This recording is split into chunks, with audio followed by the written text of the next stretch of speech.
Prontinho. Bom, boa tarde para todos.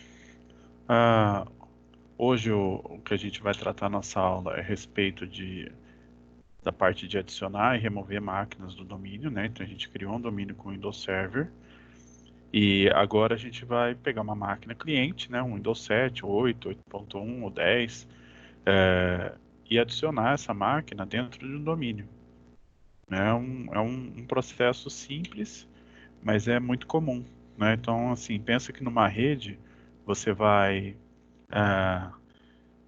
ter lá um domínio, né? E chega um computador novo, né? Você vai ter que colocar no domínio. Ou se o computador passa por algum tipo de procedimento que chega a ser formatado, ou dependendo da atualização do sistema, ou própria atualização no sentido de mudar o Windows, né? Então, eu estou lá com o Windows 7, mudei para o 10, ou a própria reinstalação, formatação do computador. Isso vai tirar a máquina do domínio, né? Vai fazer com que ela não tenha mais aquela conta dentro do domínio. E se essa máquina não faz parte do domínio, ela não vai conversar com o servidor para buscar aquelas informações de usuários, de políticas, de recursos desse domínio. Então, por exemplo, um usuário válido no domínio, que ele foi criado lá dentro do domínio, ele só vai conseguir logar em máquinas que façam parte desse domínio. Tá? A partir do momento que uma máquina ingressa em um domínio, ela pode inclusive ingressar em mais de um domínio, mas a partir do momento que ela ingressa em um domínio, ela passa a ter dois tipos de conta, né? Ela vai ter as contas de usuários do domínio, que ao logar naquele computador vai ser criada uma pastinha pessoal para aquele usuário lá por padrão dentro do C2 users, vai criar uma pasta para aquele usuário, né? Então, usuário de domínio, então vai ter lá a pastinha ah, do usuário, que vai ser meus downloads, meus documentos, minhas fotos, minhas músicas, área de trabalho, toda aquela configuração. E eu vou ter também os usuários locais, que são aqueles usuários que já existiam no computador, ou que eu posso passar a adicionar posteriormente um usuário local. Esse usuário local ele não depende do domínio. O usuário local é aquele usuário que, mesmo que eu tirar a máquina do domínio, aquele usuário permanece na máquina.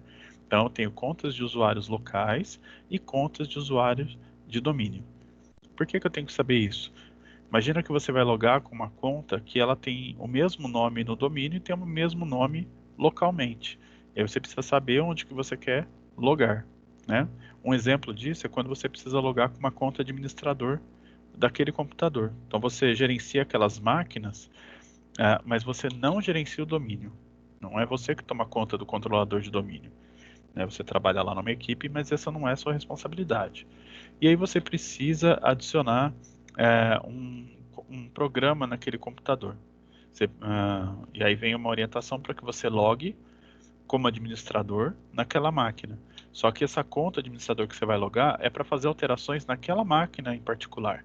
Então a conta que você vai usar de administrador é a conta local. O administrador do domínio, ele gerencia todo o domínio. Ele é válido em todo o domínio. Então, quem tem acesso à conta administrador de domínio é só quem gerencia o domínio todo. E aí, porém, na hora que você vai digitar o usuário naquele computador, você coloca lá administrador, ele automaticamente vai tentar logar como administrador do domínio. E provavelmente é uma senha diferente. E aí você não vai conseguir logar. Então, na verdade, você tem que especificar, ó, eu quero logar com a conta local, né? Então tem alguns detalhes que a gente vai fazer. Para adicionar, o processo de adicionar e de remover máquinas do domínio é muito simples. Ele só envolve reinicialização. Então às vezes acaba demorando porque você ingressa a máquina no domínio, tem que reiniciar a máquina. Você vai remover a máquina do domínio, tem que reiniciar a máquina. Se você vai renomear a máquina, você tem que reiniciar a máquina para que aquilo entre em, em ação. Então tem esses detalhes, tá? Então aqui eu vou compartilhar minha tela com vocês para demonstrar essa parte, esses detalhes que a gente precisa. Eu vou compartilhar daqui a pouquinho que está reiniciando minha máquina virtual. Tá instalando uma atualização. Ah, que legal. Tá instalando a atualização. É super legal. Tem coisa que é legal. Tem coisa que é super legal. Né? Então, Eu vou até mostrar para vocês como que tá. Olha lá. Quem que nome essa tela? Ó, até que foi rápido. Assim, eu tenho alguns detalhes, principalmente a respeito da rede, né? Se eu for adicionar uma máquina do domínio, essa máquina ela tem que estar na mesma rede que o domínio. Eu tenho que ter algumas configurações realizadas para que ela consiga, na hora que eu falo, ó, ingressa nesse domínio, ela conseguir ter contato com o controlador de domínio. Senão ele não vai achar, não vai deixar, não vai dar certo. Então, primeiro ponto, compartilhar aqui. Tá? Cadê? Aqui. Esse aqui, se eu consigo aumentar isso.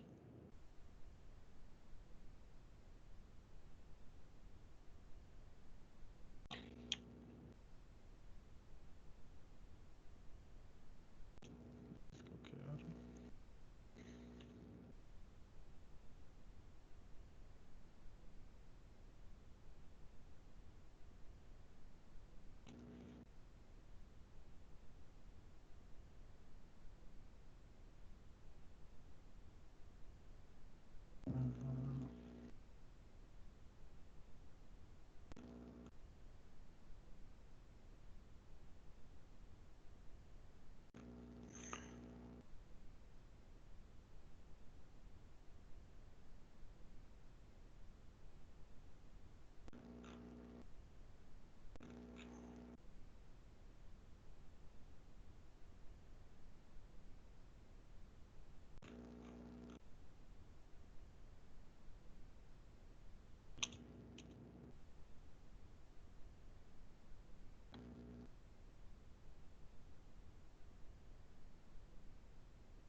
Melhor, né?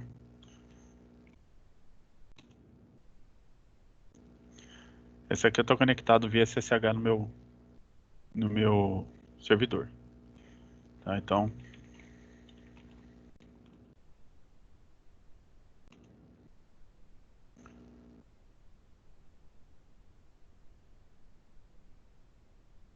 meu Windows 7 e esse aqui é meu Windows Server que está aqui, tá? Mais fácil de visualizar. Então tem uma interface que é uma interface interna de domínio, está com IP que eu atribuí manualmente, que é o nome 2.801, e eu tenho a minha interface lá do meu VirtualBox, que é a que está aqui no modo bridge, tá? Então tem uma na rede interna e uma no modo bridge. Eu vou querer que a minha máquina cliente, na minha simulação aqui, ela tá. Nossa, ficou internet. Ela vai estar conectada aqui, ó. Ela vai estar nessa mesma rede de domínio. Aqui eu estou simulando só a internet mesmo, né?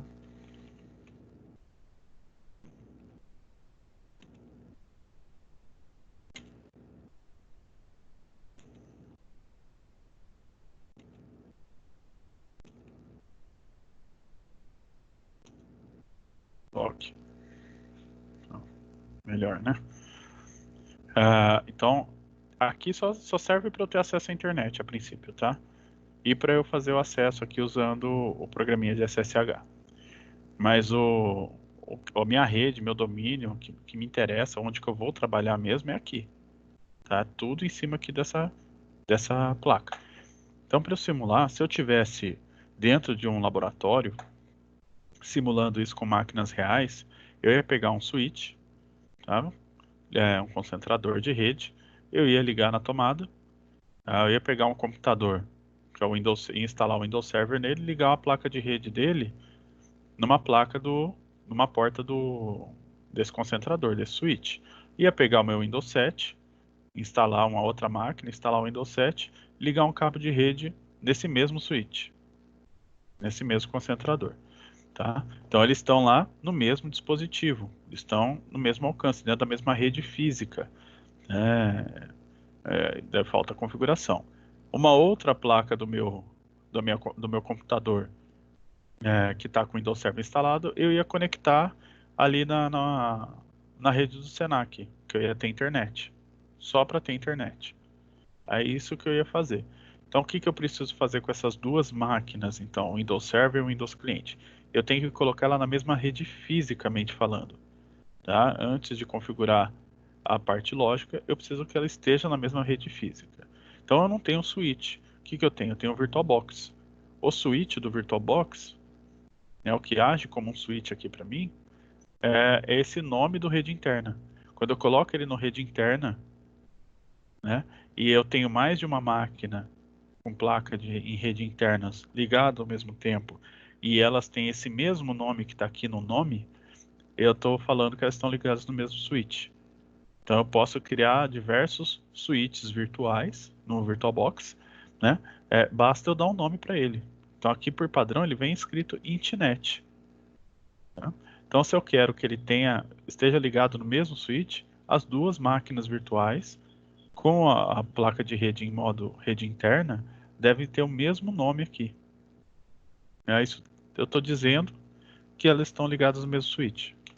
Tá? Se fosse num ambiente real, fisicamente falando, eu ia ter um switch com os dois equipamentos ligados no mesmo switch, em portas diferentes, mas no mesmo equipamento. Tá? Se eu coloco nomes diferentes, eu tenho, por exemplo, se esse computador eu coloco, sei lá, domínio, tá? E lá no Windows 7 eu coloco outro nome, vai estar em rede interna. Quando eu escrevi, ele aparece, o domínio. Tá? Eu coloco aqui, sei lá, outros. As duas máquinas estão em rede interna. Porém, essa aqui está ligada num switch chamado outros, e essa aqui do Windows Server está ligada num outro switch chamado domínio. Eu tenho que escolher qual que eu quero usar. Tá? Se estão em switches diferentes, elas não vão conversar entre si, porque elas não estão na mesma rede fisicamente falando. Não vai funcionar de jeito nenhum. Tá?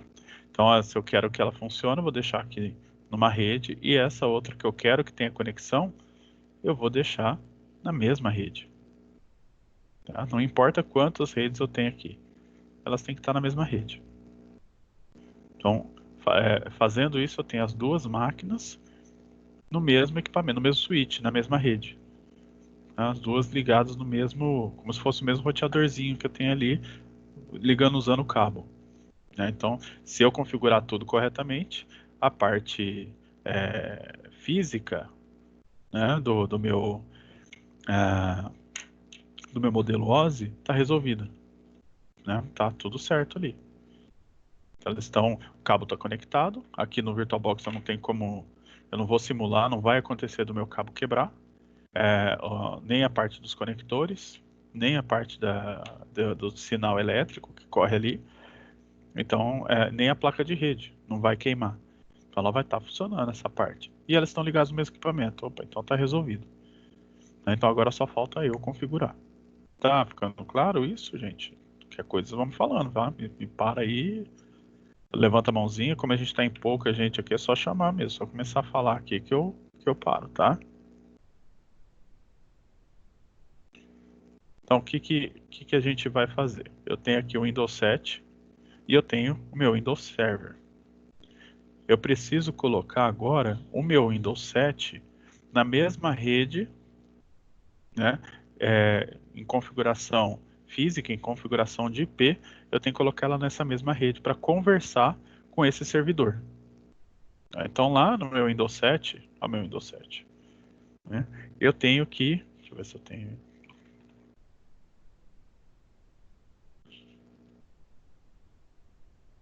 se atualizou meu PowerShell.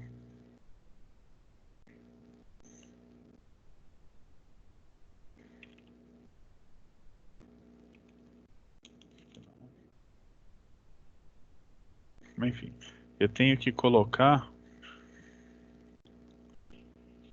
na mesma rede. Configurar ele na mesma rede. Então, o que eu preciso fazer?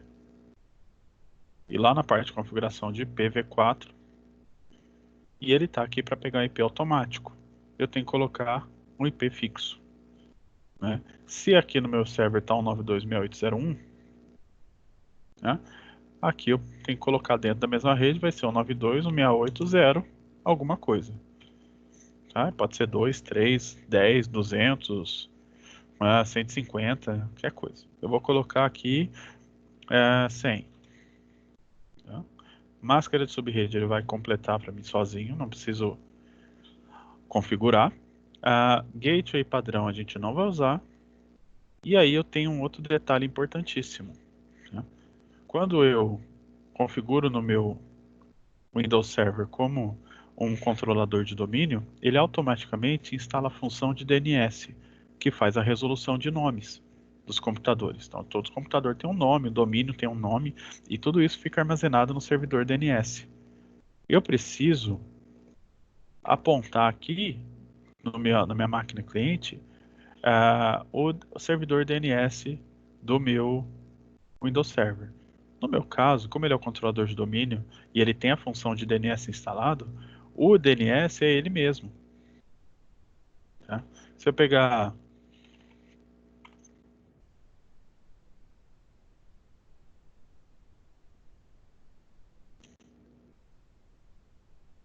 se eu pegar com essa informação aqui, qual que é o endereço IP DNS, ele vai mostrar um IP aqui chamado 127.0.0.1. O que isso significa? Qualquer IP, endereço IP que começa com 127, não importa o resto, ele está apontando para ele mesmo. Tá? Significa ele mesmo, ele mesmo. Por que eu não coloco 92.6801 aqui? Porque se eu mudar esse endereço depois, eu tenho que mudar o DNS também. Quando eu aponto 127.001, que normalmente vai 127.001, mas qualquer coisa depois de 127, desde que comece com 127, é para ele mesmo, ele aponta para ele mesmo. Então, se eu alterar esse IP aqui amanhã ou depois, eu não perco a configuração de DNS.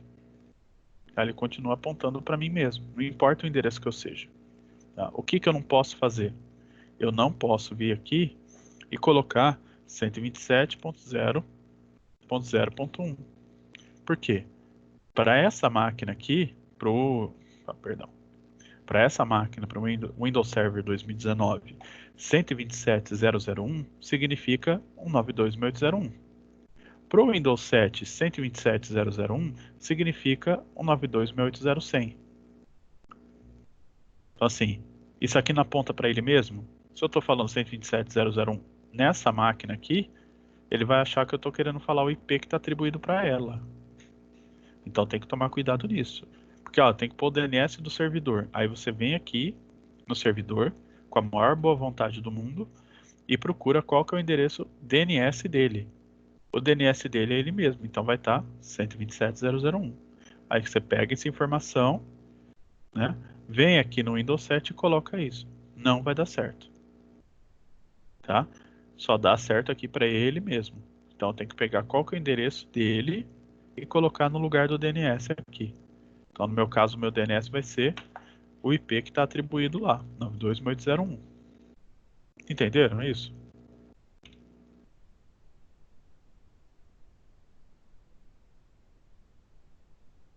Pessoal, estão me ouvindo? Sim, professor, entendi. Tá legal. Sim, professor. Beleza, obrigado. Não me deixem sozinho. Então eu vou colocar um IP que está válido dentro da mesma rede.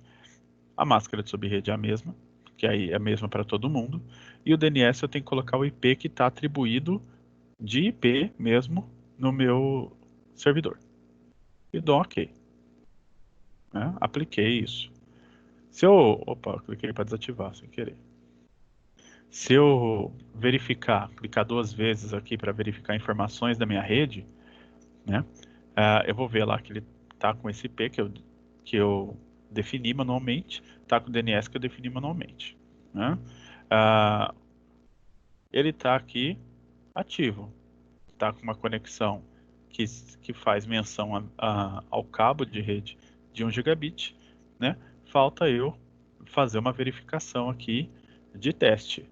Então, se eu abrir o prompt de comando e eu der um ping no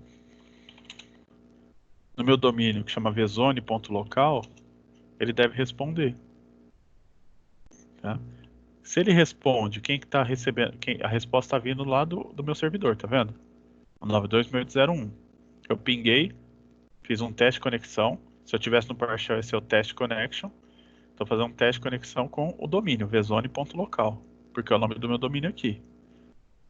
Eu mandei os 4 pacotes, recebi as 4 respostas, a resposta veio do IP 92.801. Só com esse teste eu já consigo verificar que está na mesma rede, maravilha, e o meu DNS está funcionando.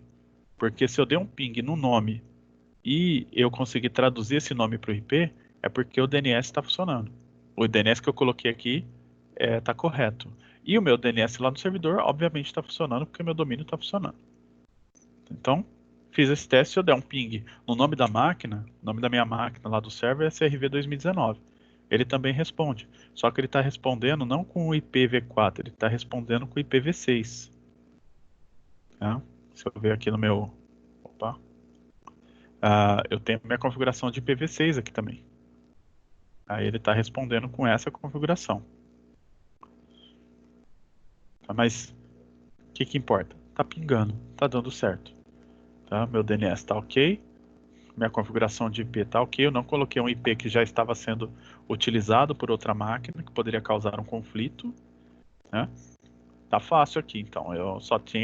Na minha rede eu só tinha uma máquina que é o próprio servidor. Estou adicionando a segunda máquina. Então tá fácil saber qual IP que está liberado, está disponível. Fiz isso aqui. O que eu preciso fazer para adicionar essa máquina no domínio? Essa é a premissa para adicionar a máquina no domínio. Tá na mesma rede e está apontando para o DNS, como o endereço do DNS dessa máquina tem que estar apontando para o endereço IP que está na mesma rede do meu server. Então é importante ver essa parte também. Qual placa de rede que está na mesma rede que o meu Windows cliente? É essa aqui, ou é essa aqui. Né? Então eu tenho que saber. Meu servidor tem 2 placas de rede distintas com 2 redes, pensando em endereço IP, completamente diferentes. Essa aqui é o 92.681, essa aqui é o 92.680. São redes diferentes. Então eu preciso saber na hora de configurar a minha máquina cliente em qual placa que ela está conectada. Ela está conectada através aqui dessa placa, por essa rede, ou está conectada nessa placa aqui. Essa aqui é minha rede interna, então tá fácil. Se está na rede interna, tem que apontar para esse IP. Se por acaso eu tivesse em modo bridge, eu não quero fazer isso para não causar problemas na minha rede. Se eu tivesse em modo bridge, aí eu ia ter que apontar para esse IP aqui como o meu DNS, tá? E eu ia ter que apontar, digitar, criar uma configuração de IP dentro dessa mesma rede aqui, que não seja esse IP e não seja nenhum outro dos meus equipamentos que estão ligados na minha rede da minha casa aqui. Tá? Esse é o problema que eu ia ter. Feito isso, se eu abrir lá no meu computador, botão direito, propriedades do meu computador, eu vou ter essa parte aqui de nome de computador, domínio e configurações de grupo de trabalho. Se eu clicar em alterar configurações, eu vou ter essa janelinha aqui. Ó. Tá? Então tem aqui, todo computador que não está no domínio, ele faz parte de um grupo de trabalho. E por padrão, se eu não digitei nenhum grupo de trabalho, ele vai estar como Workgroup. Esse é o padrão do Windows. Eu quero ingressar num domínio. É aqui, ó. Para renomear esse computador, alterar seu domínio ou grupo de trabalho, clique em alterar. Tá? Qual que é o nome do computador? User-PC. Tá? Qual que é o grupo de trabalho? Workgroup. Eu quero participar de um domínio. Então, eu marco o domínio e informo qual que é o domínio que eu quero logar. Tá? É importante que antes disso, se eu precisar alterar o nome do meu computador, eu altere aqui. Porque se eu precisar alterar o nome do computador depois, eu vou ter que tirar ele do domínio, passar ele para um grupo de trabalho, reiniciar a máquina, mudar o nome do computador, reiniciar a máquina, voltar ele para um domínio e reiniciar a máquina de novo, para poder mudar o nome de um computador que já está no domínio. Eu não consigo mudar o nome dele com ele no domínio. Eu preciso tirar ele do domínio, mudar o nome, voltar para o domínio. Né? O nome para mim está ok, eu não vou mudar. Eu vou deixar aqui. Eu quero colocar ele no domínio. Qual que é o meu domínio? Vzone. Ou vzone.local ou vzone. Ele vai reconhecer das duas maneiras. Se eu coloco o nome aqui, dou um Enter ou clique em OK, e ele não aparece essa janela, eu tenho algum problema. Tá? Ou eu preciso verificar se esse computador está no mesmo switch, né? Está lá na mesma rede, está em rede interna, está no mesmo nome, está ok. Eu preciso verificar se fosse uma máquina de verdade, o cabo está conectado, o cabo está ok, está aparecendo informação aqui que o cabo está conectado. Isso aqui ele está falando que está sem internet. Sem internet, óbvio que está. Mas se ele não tivesse com o cabo conectado, ia aparecer uma mensagem diferente, ia aparecer um xizinho aqui. Tá? Eu posso ter problema de DNS ou de configuração IP. Porque na hora que eu falo assim, eu quero ingressar nesse domínio. O que ele vai fazer? Ele vai conversar com o servidor, com o controlador de domínio, e vai falar, ó, tem uma máquina querendo ingressar aqui, eu quero ingressar nesse domínio aí. Né? Aí ela recebe essa informação e devolve, fala, tudo bem, me informe uma credencial que tenha os direitos de adicionar um computador no meu domínio. Né? Se autentique, me fale que você tem direito para isso.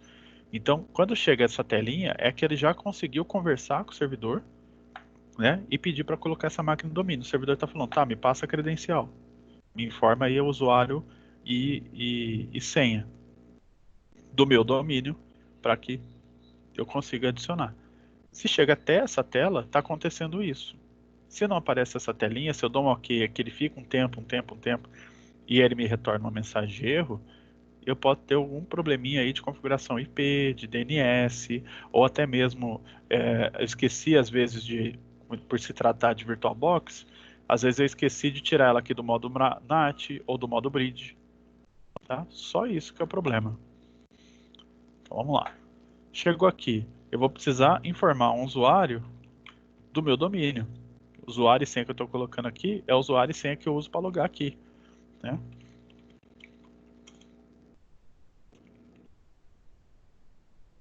E dou OK. Ele vai conversar. Ó, meu Windows Server vai piscar a plaquinha de rede dele aqui. Tá tentando.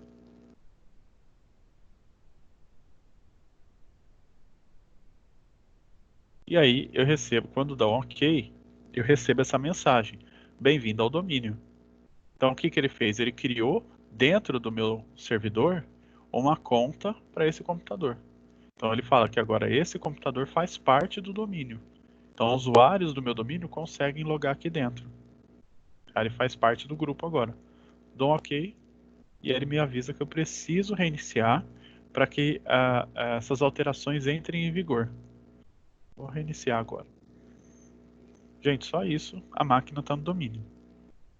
Né? Feita essa configuração, é só adicionar no domínio. Então tem que ter atenção no nome da máquina, né, que às vezes você está fazendo alguma atividade ou realizando alguma intervenção e você precisa que a máquina tenha um nome específico lá por conta de padronização. Então, imagina que você está lá numa empresa, precisou formatar a máquina, e aí você precisa, lá na empresa tem assim, como é a maioria dos locais, tá? Normalmente o computador tem uma etiqueta de patrimônio com um número de patrimônio. Normalmente o nome da máquina tem um número de patrimônio. Né? Então é muito comum essa prática. Então lá, por exemplo, lá no Senac, vai se usar algumas siglas, né?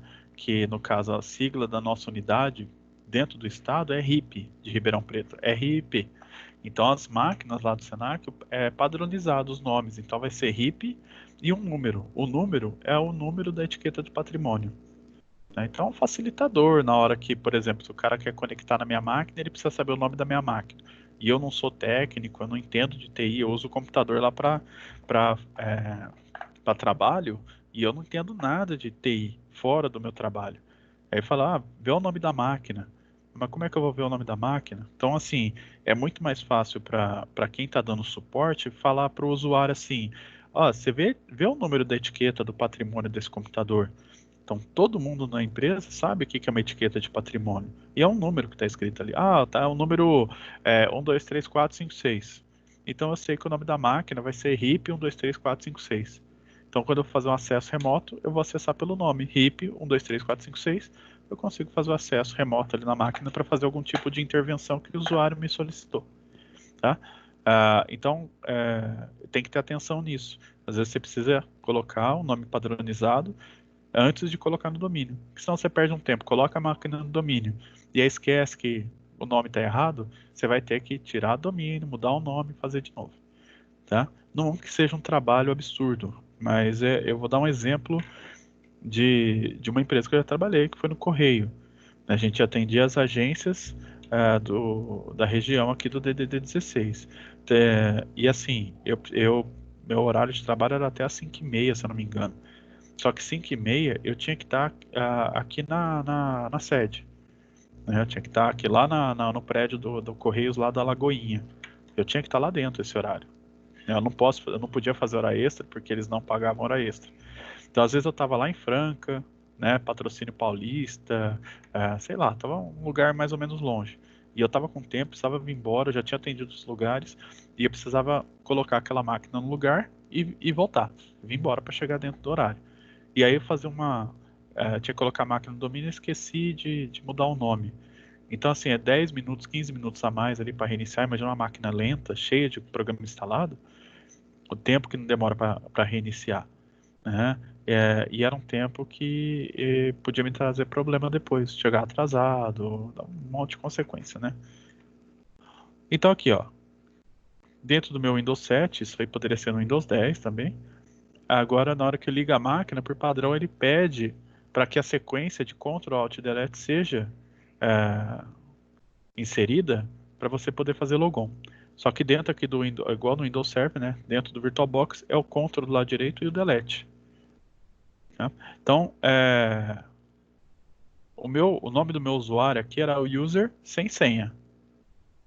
Então, se eu der só um OK aqui, ou se eu der um Enter ou clicar aqui, eu vou logar na máquina. Só que eu não estou no domínio. Por quê? Eu usei um usuário local. Né? O nome do meu computador é user-pc. E eu loguei com o usuário user dentro da minha conta local. Tá? Então, eu vou fazer um logoff aqui, ó. Eu tenho um usuário aqui chamado guilherme.vesoni. Se eu coloco aqui, ó, trocar usuário, e eu informo, ó, fazer logon em domínio, né? Vesoni. Guilherme.vesoni. Esse é um usuário válido nesse domínio. E coloco a senha. Aí eu vou logar com esse usuário que eu estou usando aqui, o usuário do meu domínio, na máquina do meu domínio. Opa, cliquei no botão errado. Olha lá. E aí ele vai logar como se fosse a primeira vez, porque de fato, para esse usuário Guilherme Vesoni que já existe no meu domínio, eu já uso ele, é a primeira vez que ele loga nessa máquina. Então, igual aconteceu no Senac, que quando vocês logaram a primeira vez na máquina, que aparece lá bem-vindo, não sei o quê, apesar de vocês serem novos alunos lá, o seu usuário já existia no domínio, ele já estava lá, né? E aí, se você muda de máquina, você sentou numa máquina num dia, no outro dia você sentou na máquina do lado, você vai logar lá, vai ser a primeira vez que você está logando, vai aparecer bem-vindo, olá, tudo bem, como vai, né? Como se fosse a primeira vez que estivesse usando ali, porque de fato é. Né? Então aqui eu estou logado agora como um usuário do meu domínio, logado nesse computador local. Tá? Então os mesmos privilégios que eu tenho no meu domínio, eu continuo tendo aqui. Se eu precisar fazer um acesso, se eu vou conseguir, o PowerShell tá antigo aqui.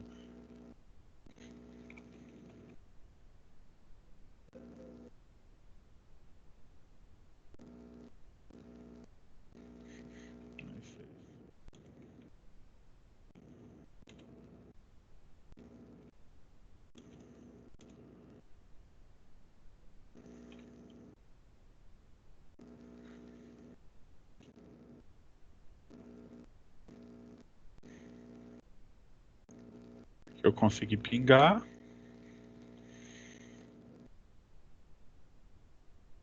ver se eu vou conseguir.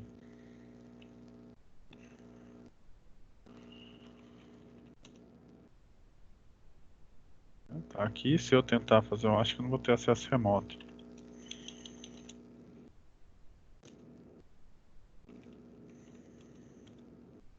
Tá desabilitado.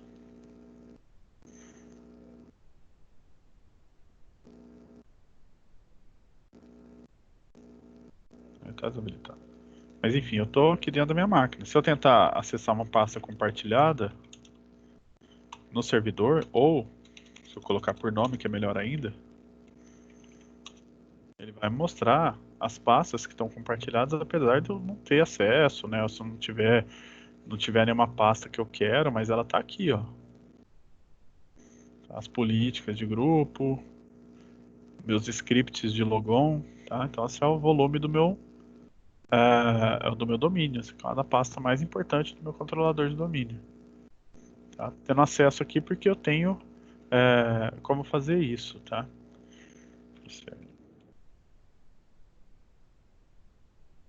Eu consigo adicionar uma coisa só para mostrar que eu consigo acessar lá usuários e grupos.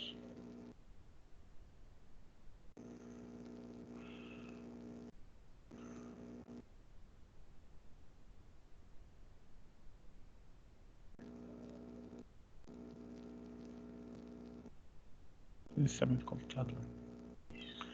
Então eu vou gerenciar o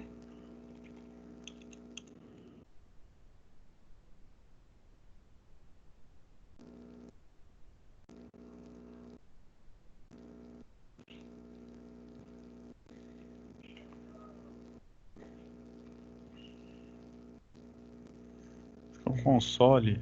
Depois a gente vai usar ele algumas vezes, mas é um console de gerenciamento para você gerenciar computadores remotos.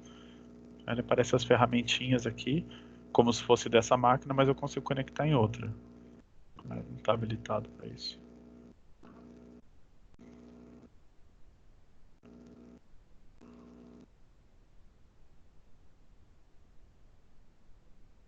Dispositivo. Eu tenho uma ferramenta que a gente instala que é bem melhor que isso aqui, por causa desse probleminha. Chama RSAT. Tá? Mas essa máquina agora, ela está no domínio. Ela existe no domínio. Vamos ver aqui.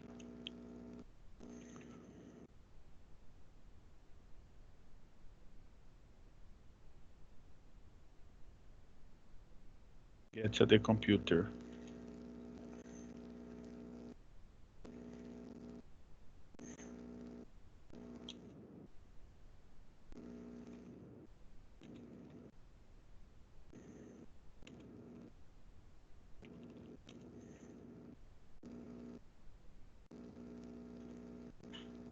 Ah, tá sem.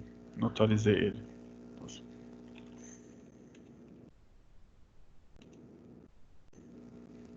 Pegar a ajuda direto aqui, ó.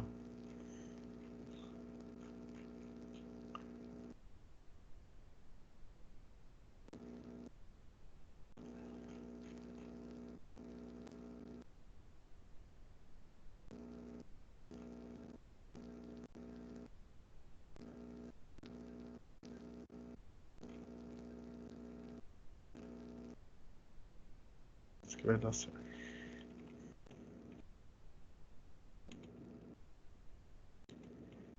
Obrigado. Tá? Então, eu usei o Get AD Computer para buscar contas de computador que estão ingressados nesse meu domínio e eu filtrei usando o asterisco para buscar tudo. Como só tem duas máquinas, né, o próprio servidor, né, o SRV 2019, e a máquina que eu acabei de adicionar, que é o user PC. Tá? O nome dele ficou como user-pc.vezone.local. E ele está aqui, uma conta de computador. Então essa aqui é a prova de que aquela máquina, o user PC, está dentro do domínio, está mostrando aqui para mim. Esse aqui é a própria conta do próprio servidor, que ele também é um computador do domínio. E para eu remover essa máquina do domínio, quero salvar. Para eu remover, Mesmo lugar. Propriedades do meu computador. A diferença é que agora ele faz parte de um domínio. Eu não consigo alterar isso aqui porque eu não estou logado como administrador. Então, vou ter que logar como administrador.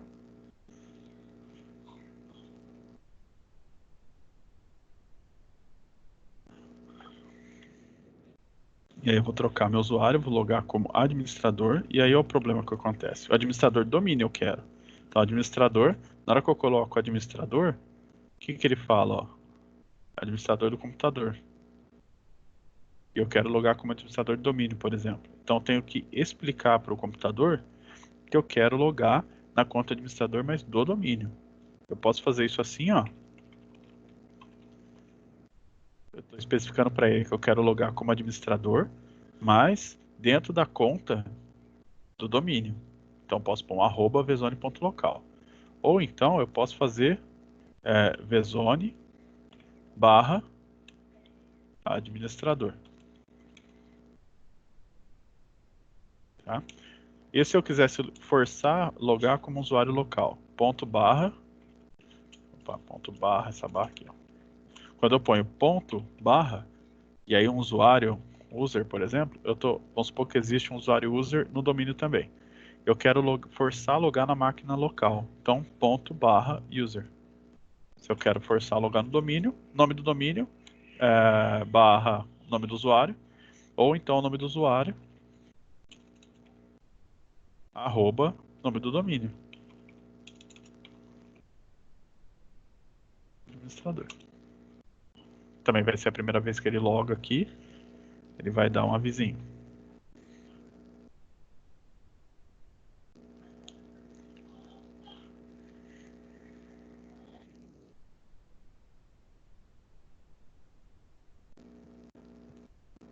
Aí agora, por eu ser administrador do domínio, se fosse administrador local, também conseguiria, tá?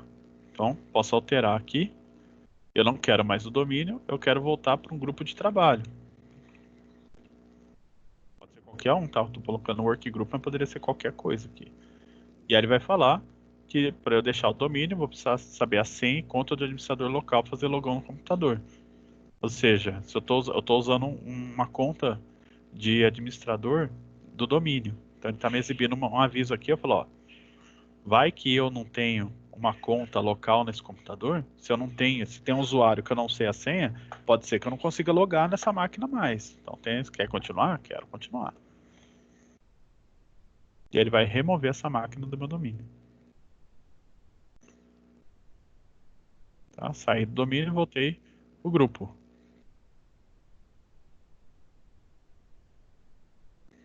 E reinicia de novo. Desse jeito eu tirei essa máquina do domínio.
Deu certo.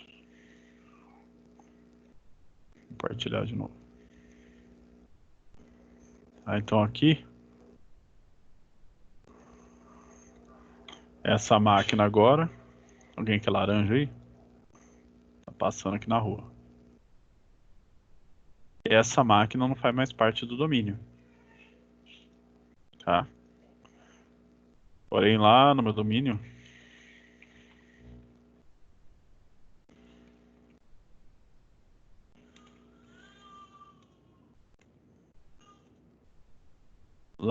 ainda existe a conta dela. Tá? Então, se eu voltar a adicionar essa máquina no domínio, ela vai usar essa conta aqui ainda. Então, posso remover uma máquina no domínio, né? Mas não necessariamente eu preciso remover a conta dele. Então, vamos supor que essa máquina eu não quero mais adicionar no domínio. Então, o legal é que eu apague essa conta daqui. Então, eu posso pôr um...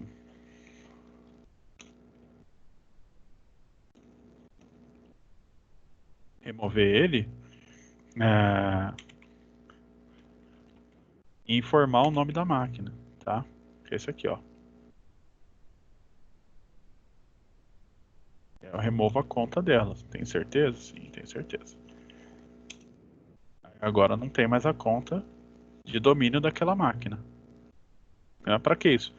Para não deixar, se eu não vou mais mesmo voltar essa máquina no domínio, não ficar deixando poluído a minha conta de computador. Tá? Isso aqui eu estou fazendo pelo PowerShell. Quando a gente for usar uma outra ferramenta gráfica, é um botãozinho no direito em cima do computadorzinho que vai ter lá no domínio, na conta de computador, e deletar. Tá? Remover. Vai resolver isso aqui. Mas por aqui, remove AD Computer, get AD Computer, add AD Computer. São os comandos que eu vou utilizar. Difícil esse processo?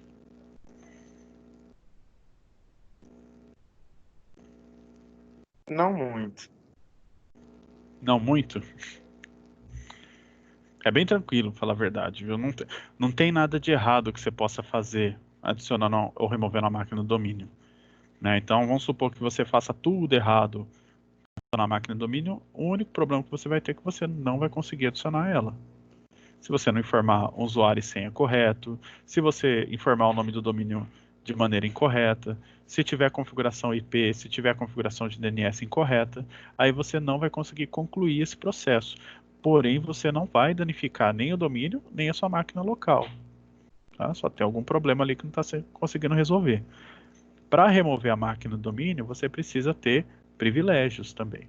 Né? Você precisa saber a conta ali de algum usuário que tenha privilégio para remover máquina do domínio, ou o próprio administrador local ou administrador de domínio. Então, normalmente é uma coisa que você precisa fazer. Pedir para alguém fazer, a não ser que se você não tiver acesso. Porém, se você, por exemplo, formata a máquina, automaticamente ela não está mais parte do domínio. Eu tenho que, apesar da conta ainda existir lá no servidor, eu preciso adicionar ela novamente. Eu preciso adicionar esse computador de novo no domínio. Tá? Porém, se eu tenho uma máquina com uma instalação nova, né, fiz uma formatação, reinstalei o Windows e vou adicionar ela no domínio de novo, aí ele vai criar uma outra conta para aquele computador. Né, que o código único dele está atrelado ao sistema operacional que está lá instalado, né, as entradas de registro. Se eu faço isso, muitas vezes, por exemplo, eu tenho que tirar essa máquina do domínio, tenho que formatar e tenho que colocar no domínio de novo, e eu não quero ficar abrindo chamado para isso, eu não quero ficar pedindo para fazer isso. Você vai lá, tem o seu jeito de tirar a máquina do domínio. Se você formatar a máquina, por exemplo, ela vai embora, e aí você adiciona no domínio de novo depois. O problema é que vai ficando várias contas de computador lá e de computadores que não existem mais, que não está sendo utilizado. Né? Então, o ideal vai remover o computador, remove o computador, vai fazer uma outra instalação, então apaga a conta daquele computador domínio, adiciona uma conta nova, fica mais organizado, tá? Só mais organizado, não quer dizer que não vai funcionar. Se você fizer de maneira desorganizada, só vai ter um probleminha na hora que você precisar fazer algum tipo de levantamento de informação, buscar algum tipo de informação mesmo, né? Gerenciar, você vê lá, teu computador sua rede tem 100 máquinas no domínio, você olha lá, tem 250 máquinas no domínio, conta de computador, né? E aí você vai ter que fazer um limpo ali, porque fica feio, tá? Mas não é algo problemático ou difícil de se fazer, não, tá? É bem simples mesmo. É legal, sim, vocês já terem noção de que quando dá problema, o que pode estar relacionado com isso. Tá? Não sei se vocês chegaram a ver já a questão ah, das camadas de rede, né, do modelo OSI, mas chegaram a ver ou não? Não, a gente já ficou aqui na aula passada Ih, esqueci o Thiago, nome agora. Não, Thiago, Fernando, o Fernando, é. tá. Então, o legal, você pensar naquelas camadinhas, né? A gente tem a camada física até a aplicação, né? Quando a gente vai solucionar problema de rede, vocês vão começar a enxergar essas camadas como as coisas na minha rede. Vocês vão começar a identificar o que, que é na minha rede pertence a qual camada. Quando a gente vai solucionar problemas, lembra lá no hardware, na manutenção, a gente ainda tem coisas para fazer lá. Mas quando eu vou solucionar algum problema, o computador não está ligando, o melhor modo de se trabalhar, o que, que é? Pensar nas coisas mais simples para depois pensar nas mais complexas. O computador não está ligando? Está ligado na tomada? Tem energia? O cabo tá ok? Não está cortado? Né? Então tem que pensar das coisas mais óbvias.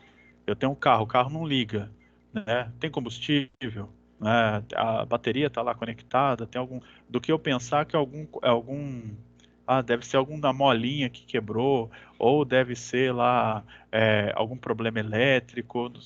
Então, assim, é muito mais fácil a gente perguntar as coisas óbvias. Ó, tá tentando dar partida no carro, o carro não tá pegando, tem combustível aí dentro? Né? Você tem certeza? Tem? Pô, claro que tem, acabei de abastecer.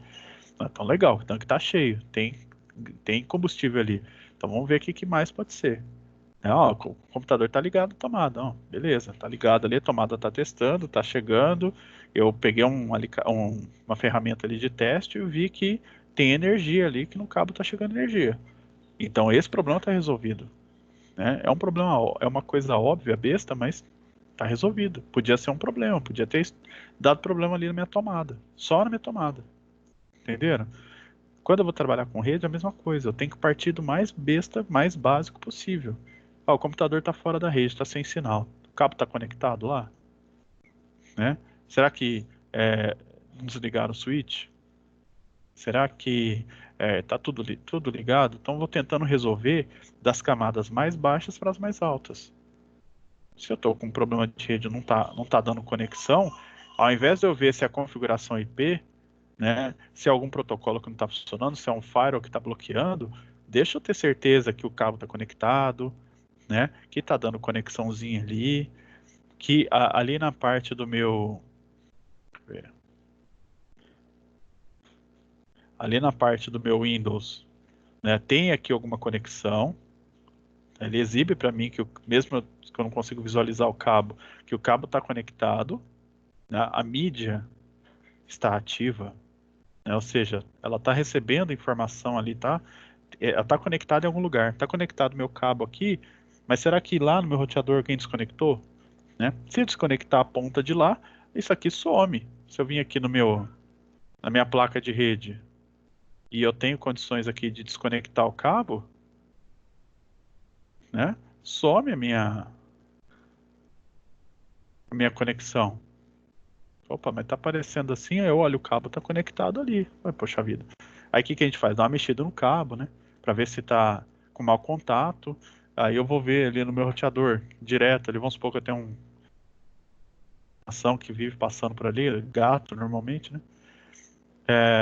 Então se enroscou ali no fio, deve ter desconectado, eu corro lá para ver, antes de pensar que, nossa, será que é um firewall, será que é um vírus, né, que está dando esse problema? Então é muito mais fácil a gente quebrar a cabeça com uma coisa mais simples e, ó, não, o cabo está conectado, beleza, lá no roteador está conectado, tá ligado na tomada, né, e fiz um teste nesse, peguei um outro cabo que eu sei que está funcionando e coloquei, ainda está dando sem sinal, tem alguma coisa errada, né?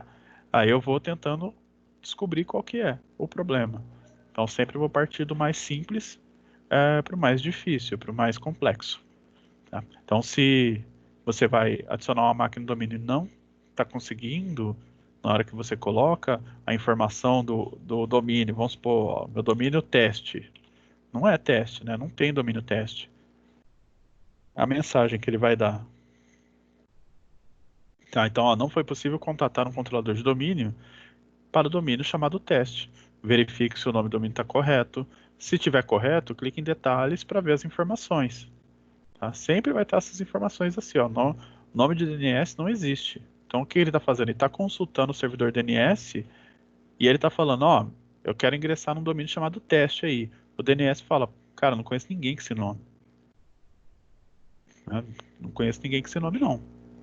Então, se eu estou apontando para um DNS e esse DNS não conhece o nome, mas o nome do meu domínio está correto, será que eu estou apontando para o DNS correto? Deixa eu verificar isso, que eu posso estar apontando para um outro servidor DNS. Se eu não estivesse apontando para servidor DNS, o erro poderia ser outro. Tá? Então, eu consigo verificar isso aqui. Então, se não, quando ele dá essa mensagem aqui, é que ele não está conseguindo contatar o servidor. Então pode ser que eu digitei o nome errado. Ah, não, não é teste, eu fiz outro jeito, eu fiz o Vzone, né? Aí eu vou lá e coloco.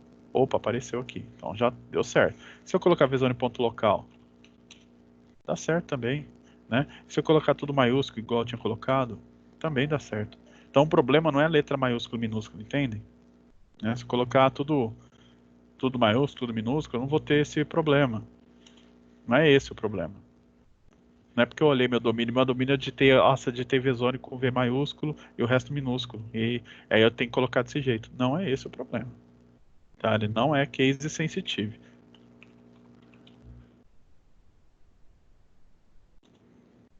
Tá?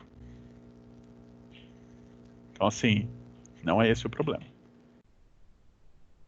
Então quando você vai adicionar no domínio, você tem que pelo menos chegar nessa tela. Se você está chegando nessa tela, você está colocando usuário e senha e ele está dando erro, também não é o A do administrador maiúsculo, tá? Que vai ser o problema.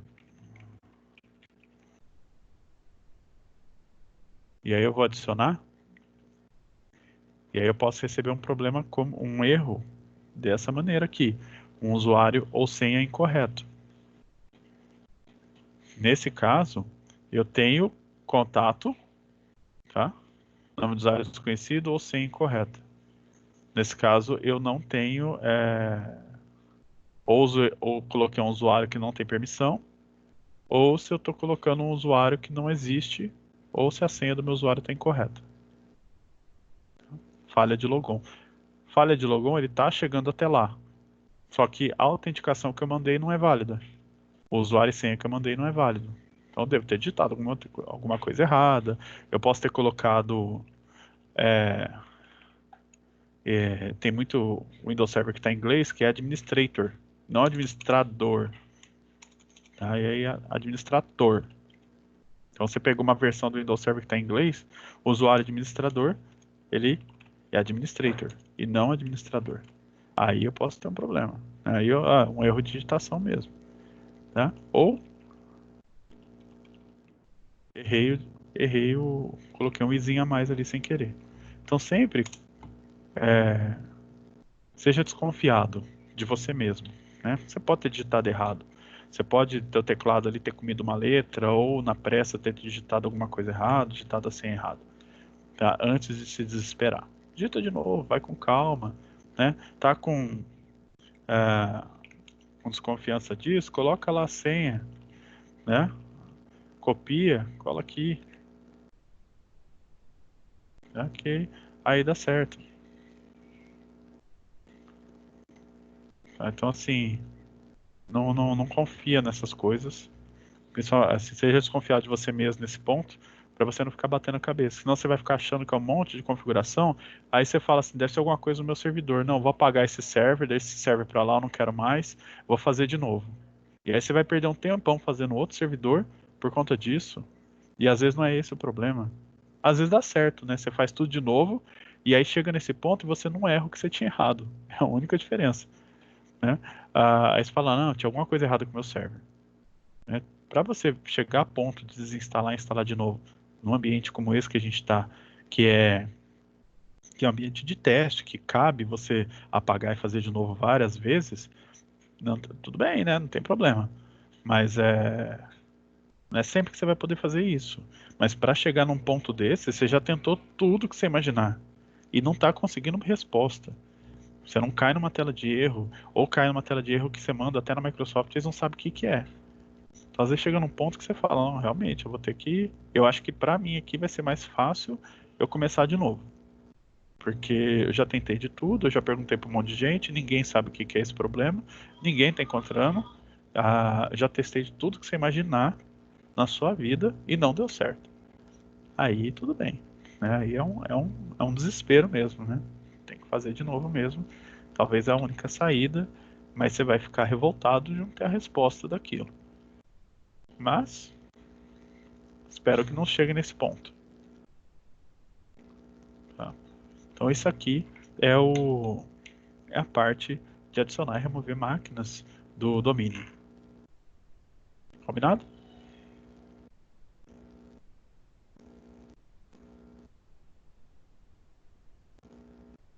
Sim, senhor.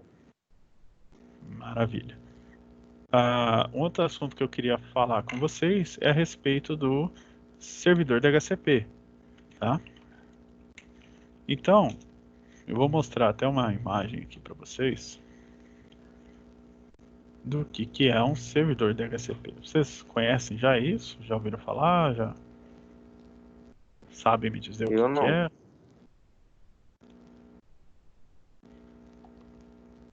Tá. Então, assim, tem duas formas de a gente colocar IP numa máquina, né? Então, um host, fala máquina, mas é host na verdade, porque pode ser um celular, pode ser um tablet, pode ser um notebook, um computador, um videogame, qualquer coisa que você coloque dentro de uma rede, né? Para o computador estar numa rede, ele precisa do endereço IP. Isso é fato, tá? Esse endereço IP, porém, ele pode ser obtido de duas maneiras, ou de forma automática ou manual. Tá? O que a gente fez, se você lá no meu Windows Server, no nosso Windows Server, se vocês verificarem lá que a gente tem duas placas de rede. Tá? Uma dessas placas de rede, ela está com uma configuração manual, que é a nossa placa de rede interna, a do domínio. E a outra está com uma configuração automática, onde eu não precisei intervir na configuração, que é a minha placa de rede da internet, né, que está em modo NAT ou está em modo bridge. Essas são as duas maneiras que eu coloco IP numa máquina, tá? Ou manualmente, tá? Ou automaticamente. O manualmente também é conhecido como IP estático. E o automático é conhecido como IP dinâmico. E o DHCP ele está ligado diretamente com a configuração de IP dinâmica. Esse endereço IP que ele vem automático, ele está vindo de algum lugar. E quem provê isso é um serviço, é um servidor, né? Que aí pode ser um computador, pode ser um roteador, wireless que tem isso, que tem esse serviço de DHCP instalado e configurado, né?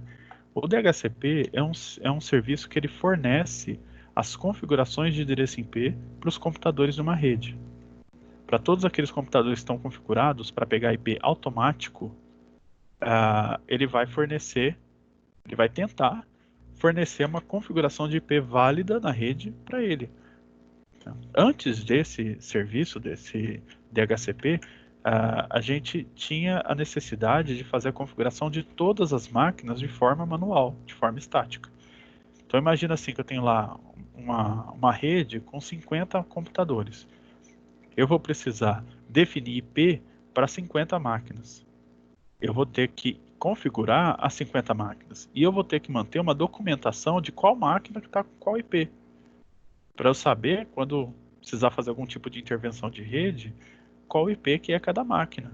Para não virar bagunça. Para eu não colocar, por exemplo, uma configuração de IP igual em dois computadores dentro de uma mesma rede. Se acontece isso, acontece um negócio chamado conflito de IP. Dois computadores com a mesma configuração, eles serão excluídos da minha rede temporariamente, até eu resolver esse problema.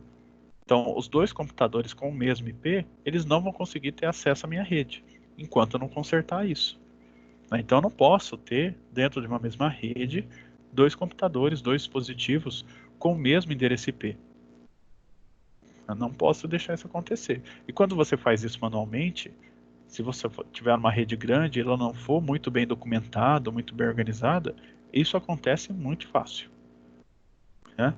Então, o servidor DHCP veio para facilitar a vida. E ele funciona basicamente assim, como sei se vocês vão... Imagina uma locadora. Todo mundo conhece, né? Locadora, né? Pelo amor de Deus. Alguém nunca alugou nada. O pessoal mais novo nunca alugou uma fita, um DVD. Quem nunca? Quem nunca pode me falar, tá? Que daí eu te explico melhor. Já, Leonardo? Pedro? Já alugou alguma coisa na vida? Ah, vários filmes já em locadora. Bem Na assim. vida.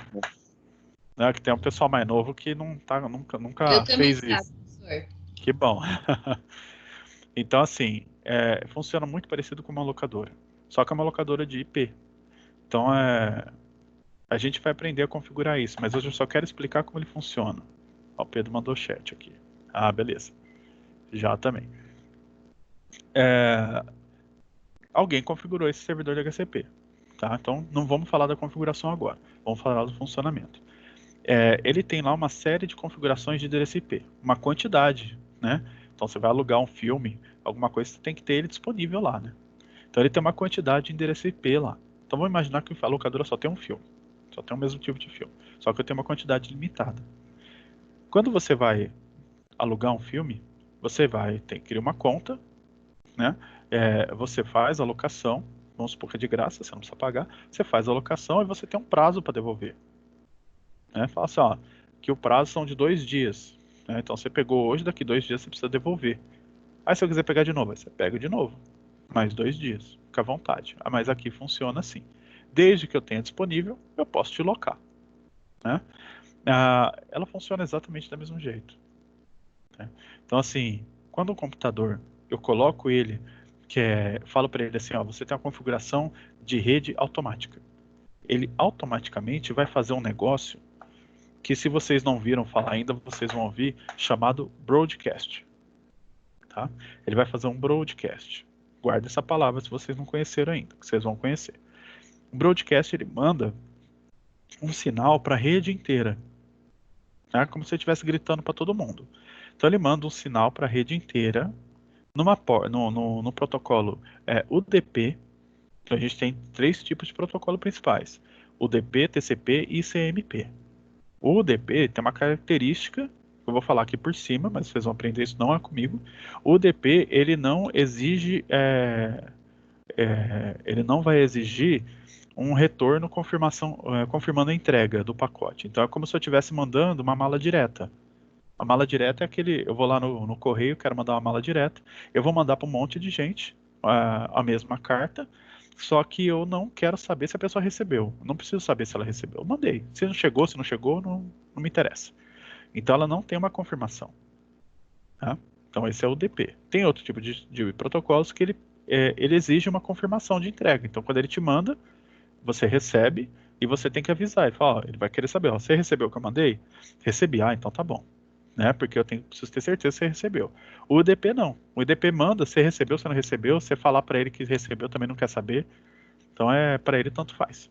Então ele é um pacote do tipo UDP. Ele não quer saber se você recebeu. Então o computador que está com o IP, que quer pegar um IP automático, ele manda um pacote UDP, um broadcast, para a rede toda, numa porta específica. Então ele manda direcionado para uma porta específica.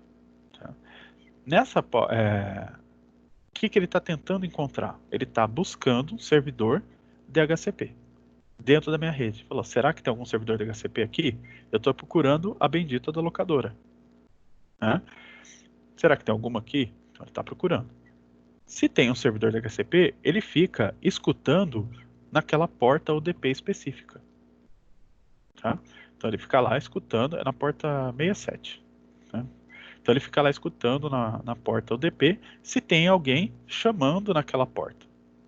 Então quando eu especifico o IP automático no computador, ele vai mandar um broadcast na porta 67. E se tiver um servidor DHCP funcionando, uma característica do servidor DHCP é ficar escutando solicitações que chegam nessa porta. Então ele vai chegar aquela solicitação. O servidor DHCP vai pegar aquele pacote, que é um pacote de descoberta. Estou tentando procurar um servidor DHCP e ele vai mandar um pacote de volta para esse cara, para quem mandou aquele broadcast, falando o seguinte, ó, eu sou um servidor DHCP. Desculpa. Eu sou um servidor DHCP. Aí o computador recebe esse pacote de volta e agora ele já sabe quem que é o servidor DHCP. Tá? Então, ó, já achei a locadora. Então ele vai falar assim, ó, eu quero alugar um filme, né? Me passa, ele vai fazer uma solicitação de configuração IP e manda uma configuração IP aí para mim. O servidor DHCP vai pegar essa configuração e ele vai ver se existe IP disponível na locadora, se tem filme disponível, e vai devolver, falar, ó, eu tenho aqui uma, eu te mandar uma oferta, eu tenho esse filme aqui, eu tenho essa configuração de IP aqui. E aí o computador vai confirmar, falar, tudo bem, eu quero. Aí ele vai anotar lá na ficha, né, que aquele computador, né, meus braços tá fora da câmera, aquele computador vai ficar com esse endereço IP que eu tenho aqui. E eu vou estipular um tempo de locação, que aí dentro de DHCP a gente chama de concessão. Né? Concessão em português e inglês é lease. Tá? Então você tem esse tempo de concessão para aquele computador ficar utilizando aquele IP. O tempo de concessão, a configuração IP, tudo isso depende de quem configurou. Desculpa de novo. Depende de quem configurou, mas ele recebe aquilo. Só um minutinho, deixa eu pegar um copo d'água.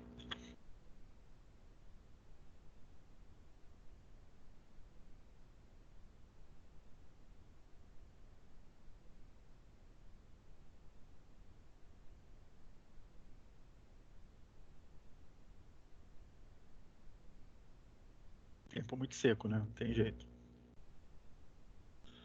Então, ele recebe essa configuração IP e aplica no computador. Então ali ele já recebe o endereço IP, máscara de subrede e qualquer outra configuração a mais que quem configurou aquele servidor DHCP quer que os computadores recebam. E aí como administrador, não preciso me preocupar se vai ter IP duplicado na rede, qual IP que está livre que eu tenho que configurar, se a configuração que eu coloquei está correta. Desde que a configuração de quem preparou aquele servidor está ok, eu não preciso me preocupar com mais nada. Ele pega IP automático. Tá? Quais são os problemas que podem acontecer? Ter dois servidores de DHCP na minha rede, diferentes, com configurações de IP diferentes, eles vão entrar em conflito, né? Não que um vai derrubar o outro, mas, por exemplo, tem dois computadores aqui na onde eu estou, e tem dois servidores de DHCP, pode ser que meu computador pegue uma configuração de DHCP de um servidor e o computador do lado pegue de outro. É de quem responder primeiro. Ele está fazendo um broadcast na rede procurando por servidores. Pode ser que um servidor respondeu para minha solicitação e outro servidor respondeu para o do lado. E aí o que acontece? A gente está em rede diferente. E eu não queria isso.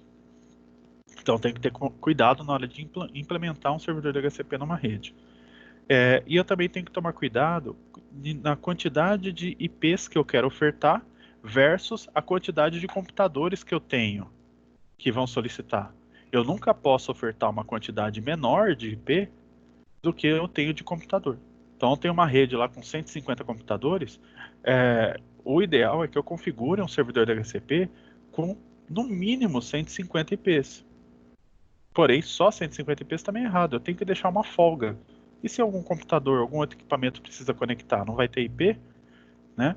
Então eu tenho que configurar com uma certa folga. E outra coisa que eu preciso fazer também, então prestar bastante atenção, é na questão do tempo de concessão.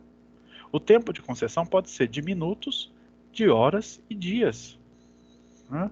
É bastante amplo. Então isso varia muito. Por exemplo, lá no Senac, no laboratório, o computador está lá estático, na sala, no mesmo lugar. O tempo de concessão pode ser de um mês. O computador não muda de lugar. Não vou ter problema com isso. Né? Se eu coloco lá um tempo de concessão que é o padrão é de 8 dias, eu nunca vou ter problema. Acabou, venceu os 8 dias, o computador ele vai entrar em contato com o servidor de HCP e vai relocar aquilo. Falar, ainda vou continuar usando a rede. Não, tudo bem, reloca, não tem problema. Tá? Agora imagina a situação de uma, deixa eu ver um exemplo aqui, uma loja de conveniência de posto de gasolina. Vende café, os negocinhos para comer. E tem lá internet para o pessoal, para os clientes. Então o cara chega, ele conecta com o notebook, com o celular ali no roteador. O roteador Wi-Fi é um equipamento que tem o DHCP embutido. E aí ele conecta lá. Ele recebe a configuração de IP. Quem configurou esse roteador colocou um tempo de concessão de 8 dias, né? Que é o padrão, não mexeu, na verdade, no tempo de concessão. E também, por padrão, ele vai oferecer 254 IPs, que é muita coisa, né? Quantas pessoas ao mesmo tempo tem numa loja de conveniência? Ah, umas 5 pessoas no máximo, quando tá bombando, usando a internet. Então, tá bom, né? Aí, o que vai acontecer?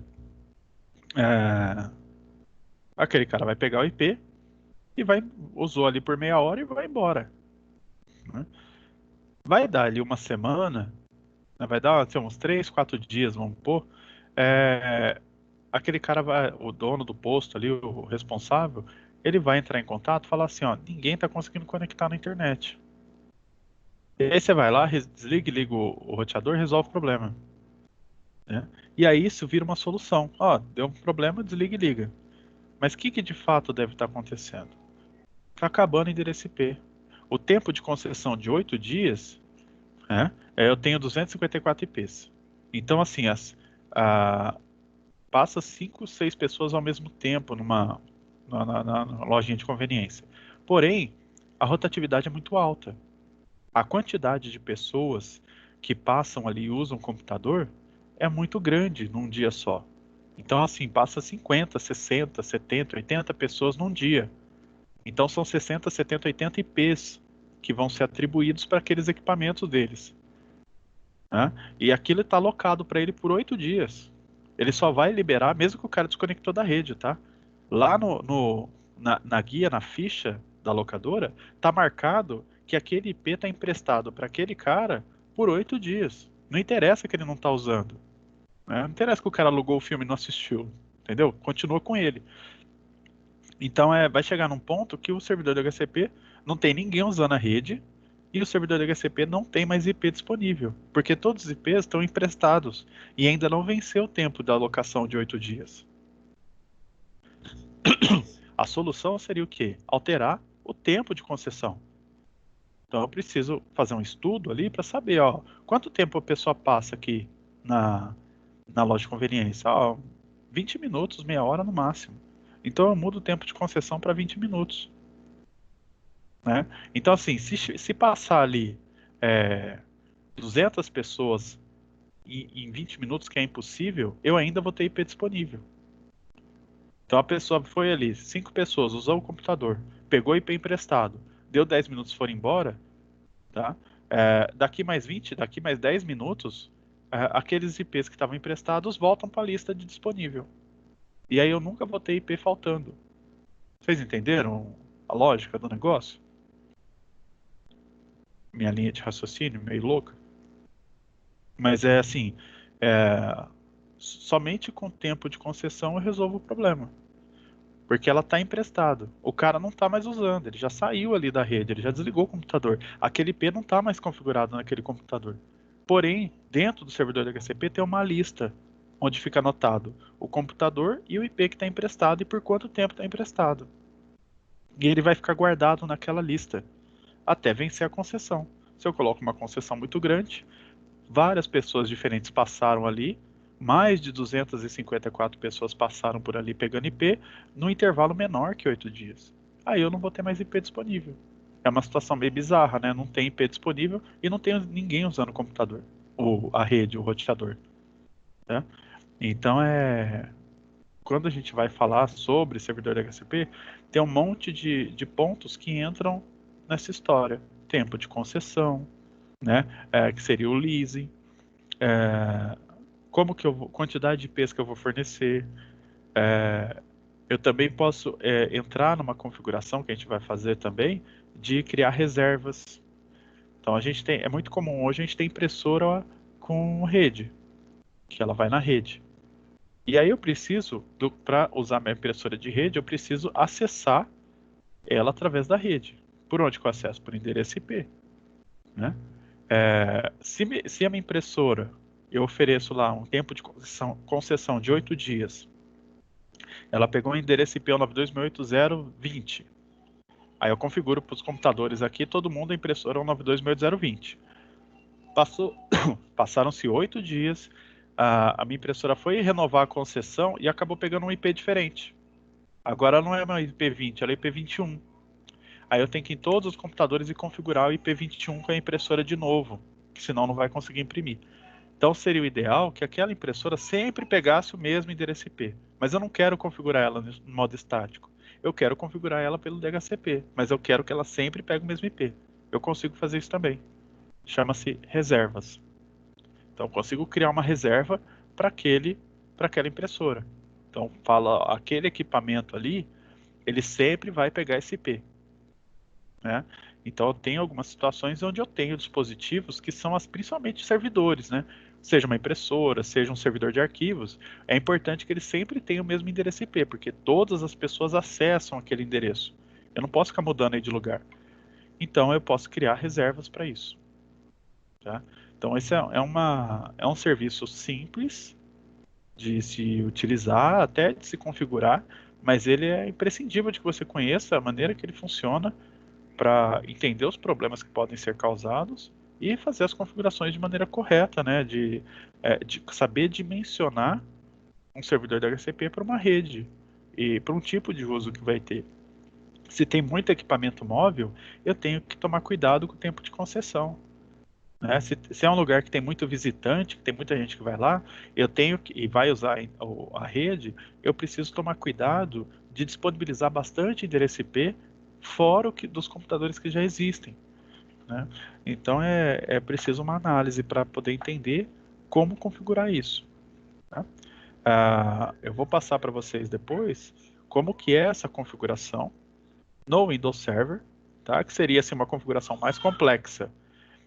Mas tem dentro do próprio roteador,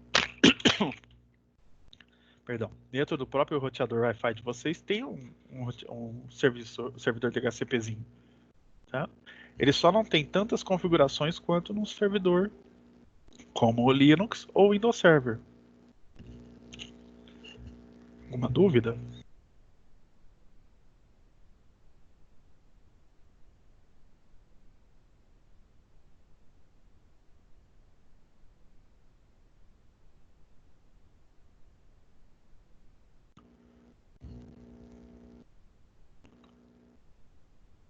Alguma dúvida, pessoal, dessa parte da HCP? Se não, era isso. Não, eu não. Por mim não, professor. Pedro, tá no chat? Tô aqui. É que eu tava fazendo os negócios aí, eu não podia ligar o microfone. Não, tranquilo. Mas entendeu aí? Ficou dúvida de como funciona o DHCP, o que é?